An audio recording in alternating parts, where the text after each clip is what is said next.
This channel is supported by Truefire. Well, what is this all about then? It's the Truefire Summer Music Festival. What I'm going to tell you about, you can get 1 month of All Access for just $1. The All Access, you can dip in and out of every single course on Truefire, so that's a really great way to get some awesome courses down you. Okay, for me, even as someone who works in this kind of industry, it's really hard to keep on top of like what has been released, and I was kind of surprised by some of this stuff because it's only, you know, sort of 6 months ago and less than that a lot of this stuff was released. But I wanted to kind of do a video sort of recapping some of what I felt were like the most interesting best pedals of 2025 so far, then some bits and pieces that I personally didn't necessarily know about. So that's what this video is. Please feel free to jump in the comments and let folks know what pedals that you've discovered for 2025. It doesn't necessarily have to be a release even this year. So yeah.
Right, so at the start of the year, these Marshall pedals came out. Now, I bought 2 of them. So there's the 1959 Super Lead is the one that I kept.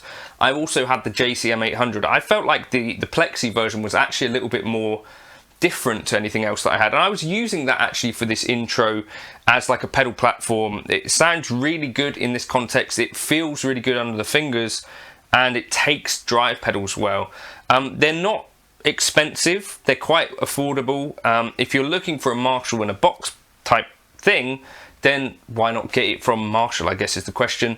That's one that I felt like is a little bit, the way the launch happened was it was announced at NAMM and then they weren't that easy to get hold of. So I think you may have missed those or the ability to be able to get them, but quite an affordable little thing.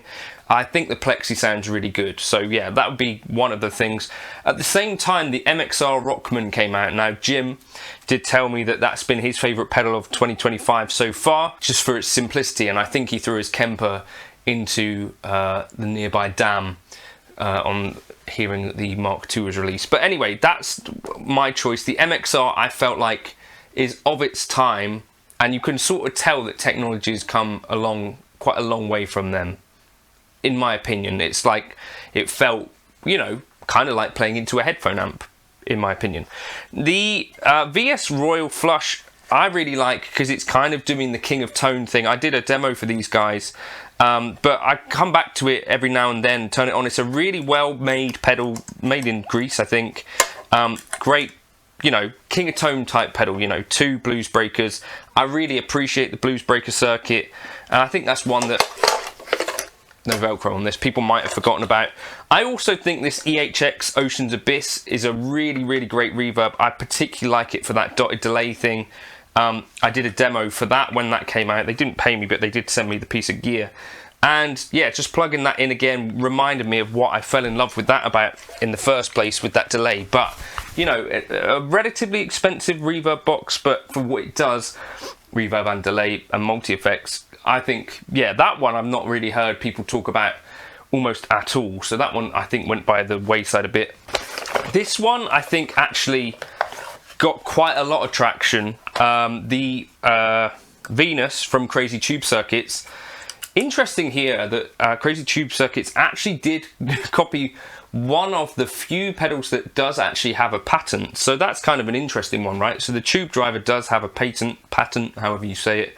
But yeah, this one I really liked for doing that specific thing, you know, like a bit of Eric Johnson in a box, tube driver in a box. Also, you could, of course, do the Dave Gilmour type things with it if you're more into it. But I liked it for being something that could attach to any pedal board with relative simplicity and sort of include a tube in what normally is a bit of a tube-free environment, right? The pedal board. Now, things that I definitely missed, and I've not got to try, the Walrus Audio QI, I don't know how you say it, but this was Yvette Young's signature pedal, and this to me looks like the sort of thing that'd be right up my street, like a mixture of ambient, delay, reverby stuff. I'm looking forward to getting to try that. Hopefully it should arrive relatively soon. That one for me is a little bit of an unsung, like, I think, you know, if you're into some of the things that I'm into, that one might be a thing. I've not got to try it, but that one's definitely on my list of things that I wanted to try that I've not got to yet. And I've just seen, so I went through Gear News site to look for some of this stuff, that there was a SIMBLE Mark II. The Mad Professor SIMBLE was probably the very first Dumble pedal that I tried. I didn't even realise that they'd made a second version of these. Such is the nature of like how frequent these things are coming out that I just missed that one altogether. So the Mad Professor SIMBLE, I think for me, might be the sort of pedal that I'd be interested in trying for sure. Another thing I totally missed was that Strymon brought out their Echoplex, essentially, like they got their slightly more affordable, cheaper pedal format. I'd be interested to try that as well, because I'm really liking some of the Strymon stuff these days, and I think it does a really good job. An Echoplex sort of tape style delay, I think there's a definite market for that. And other things that I think are worth mentioning, the Nanocortex, where is it? Got a really significant update that I don't think any of us were really expecting, where this is now essentially like a fully fledged unit with lots of delays and all sorts of stuff in it, in like a full, you know, suite of stuff that you can get involved with in there. I think that was definitely worth mentioning. And you know, when they update things like this, I think it is worth, you know, considering that actually it's a bit more of a new device now. You know, that's what keeps these digital pieces of gear relevant, in my opinion. Did Tonex get that update? They got the editor this year, but the effects, I think, maybe last year. And then another thing to mention, the Valeton GP5, which I don't think... I've got a few friends that have bought them, but I've not got to try one yet. So let me know your thoughts on that one in the comments. That can run NAMM plugins.